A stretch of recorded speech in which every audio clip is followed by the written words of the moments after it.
Bonjour. Alors, j'ai créé un nouvel outil pour faciliter la prise des immunosuppresseurs chez les transplantés rénaux. C'est un jeu de cartes d'anti-rejet. Naturellement, je n'ai pu faire que les anti-rejets vu les nombreux génériques sur tous les autres médicaments. Alors, l'éducation thérapeutique après la transplantation rénale est un élément déterminant de sa réussite. Elle nécessite l'acquisition d'autocompréhension, d'auto-soin et surtout d'autosécurité du patient. Alors, à Bichat, le service de néphrologie suit actuellement 320 patients, dont 31 nouveaux en 2013 et avec une montée en flèche en 2012 de 44 patients. La plupart de ces patients sont analphabètes, et aussi bien en français que dans leur propre langue. On a vu une population de Maghrébins, de Nord-Africains, d'Afrique noire et surtout maintenant l'Asie qui arrive et ils ne parlent pas du tout la langue et ne comprennent rien du tout. Donc il a fallu trouver des idées pour pouvoir les aider à comprendre leur traitement et à prendre très bien leurs médicaments. Donc voilà. Alors l'équipe de TP est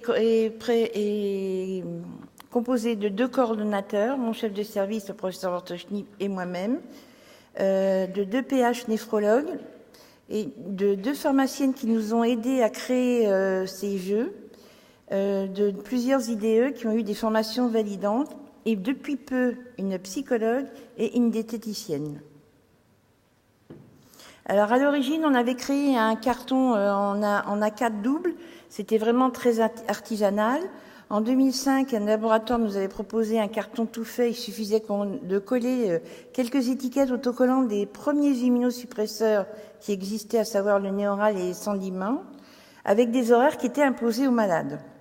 Donc on pouvait leur mettre soit des petits bâtons pour comprendre le nombre de médicaments à prendre, soit quand ils savaient quand même lire les chiffres.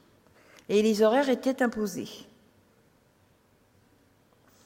En 2010, suite à l'agrément de notre programme à l'ARS, on avait créé un nouvel outil dans le dossier éducatif partagé qui a été informatisé mais qui est rempli uniquement manuellement parce qu'il n'y a pas de protection sur ce programme, donc on ne pouvait pas se permettre que n'importe qui aille dans notre néphropartage et sorte les données du patient. Donc la donne a changé, le papier est informatisé, les horaires sont à la carte, c'est-à-dire ce n'est plus 8h, 20h pour tous les médicaments, c'est 6h s'il y a un traitement anti-BK, puisque malheureusement les maladies opportunistes sont là, et c'est un panel entre 7h et 11h pour prendre les médicaments du matin, surtout quand il y a une prise unique. Et tout ça pour favoriser les gens qui reprennent le travail, puisque certains avaient des ennuis avec leurs employeurs pour le suivi de la transplantation. Pareil pour le soir, les médicaments immunosuppresseurs sont pris, pareil, au bout de 12 heures, mais à la carte. Alors on avait créé un premier outil, plus important que le collage des médicaments, qui est un classeur où ont été photographiées toutes les boîtes de médicaments de l'époque, en 2011, tous les blisters, toutes les formes galéniques. On avait mis un petit logo pour Agen, non-Agen, prise unique, et puis les aliments interdits qui étaient à savoir le pamplemousse, le cédrat et le millepertuis qui se voient mal parce que le photographe a eu du mal à faire des logos, et le soleil qui est interdit naturellement pour les transplantés. En général, je leur dis marcher à l'ombre, puisqu'on a beaucoup de patients qui vivent au soleil, au temps naturel. Ce classeur, il y en a plusieurs dans le service, uniquement en consultation parce que en hospitalisation, le turnover des infirmières est tel que nous n'arrivons pas à avoir une équipe suivie d'éducation, malheureusement. Alors en 2011, on avait 270 patients suivis avec 33 transplantés nouveaux. À savoir que la transplantation n'a pas lieu à Bichat, mais à Saint-Louis. Et en 2012, on avait eu une petite flèche de 44 patients.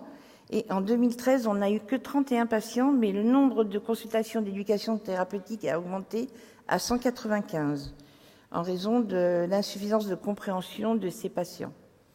Alors, le nombre de séances de TP avant la sortie est de 2 à 3. La sortie est conditionnée par la compréhension et la connaissance de la prise de ces médicaments, et elle n'a pas lieu même si, au point de vue médical, le patient va bien.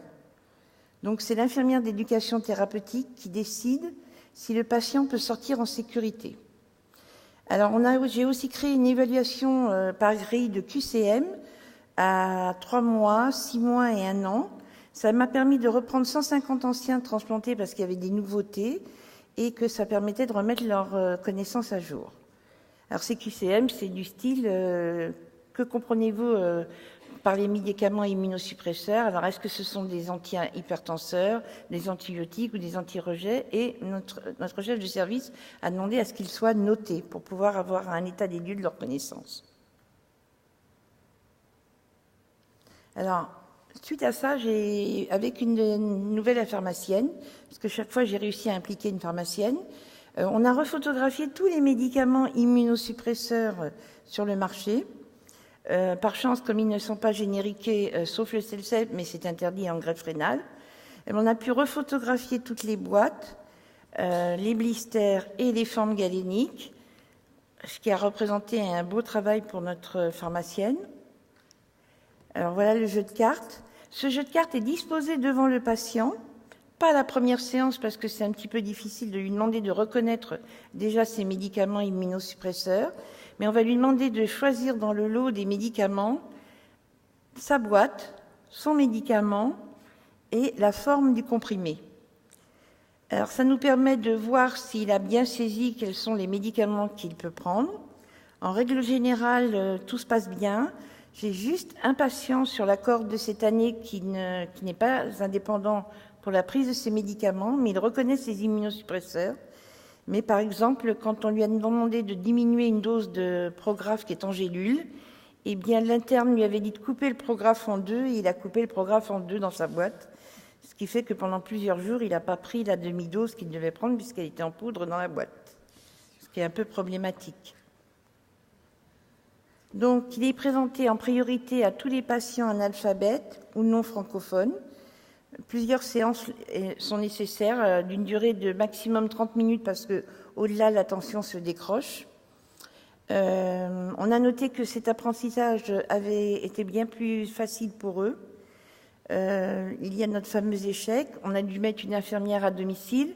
Et comme les infirmières à domicile ne peuvent plus préparer les piluliers, il avait pas mal de chance de développer un diabète dû à la corticothérapie, donc on a pu biaiser comme ça. On n'a pas encore de carte pour les génériques et je pense qu'on n'en aura jamais, vu que pour un même générique, parfois, on a 80 marques différentes. Les premiers retours nous montrent qu'on n'a pas de solution adaptée pour les non-voyants ou malvoyants. Il y a uniquement la communication orale ou une personne ressource.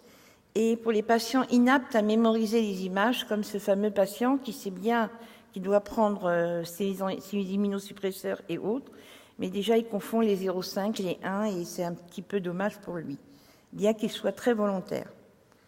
Pour les autres, cette solution a paru plus ludique que le classeur, qui était un petit peu rébarbatif, mais qui sert quand même aux patients francophones. Et malheureusement, pour les médicaments et les autres médicaments, je suis contrainte de leur demander d'apporter les boîtes. Et on fait un découpage de boîtes, de blisters et de comprimés pour leur permettre de visualiser leurs médicaments sur leur plan de prise. En conclusion, l'évaluation de l'apport du jeu de cartes à la panoplie actuelle des outils utilisés en ETP du transplanté nous a permis de voir qu'il y a une meilleure adhésion. On est en train de travailler, alors j'ai des étudiantes en IFSI qui sont en train de travailler des cartes sur les aliments interdits ou à consommer avec modération au début de la greffe ou même quand le patient a une fonction rénale qui devient mauvaise à nouveau. Pour tout ce qui est carte soleil, aliments riches en potassium, les voyages, pour pouvoir leur permettre de faire le décalage horaire, parce que c'est tout un travail pour les décalages qui sont très importants. Les signes d'urgence, alors avec le thermomètre pour montrer la température, puisque c'est un grand problème de les sensibiliser au fait que dès qu'ils ont un peu de fièvre, il faut qu'ils nous appellent. Une nouvelle carte de greffe qui serait propre au GH parce que nous sommes dépendants d'un labo pour cette carte et elle n'est pas toujours refournie. Et puis, on a la possibilité, dans pas longtemps, de pouvoir sortir le traitement du patient sur un support légèrement cartonné et partir à la maison avec ses médicaments format A4, donc grand format, pour leur permettre d'avoir leurs médicaments sous les yeux. Et là, on pourra peut-être le faire avec certains génériques, mais ça paraît plus difficile. Tout ceci est réactualisé naturellement à chaque changement de dosage. Je remercie les laboratoires qui m'ont aidé à fabriquer ces cartes, qui sont comme ça. Donc c'est un format assez grand, qui n'est pas trop petit. Et je remercie la FIDTN pour m'avoir fait participer au congrès. Voilà. Merci.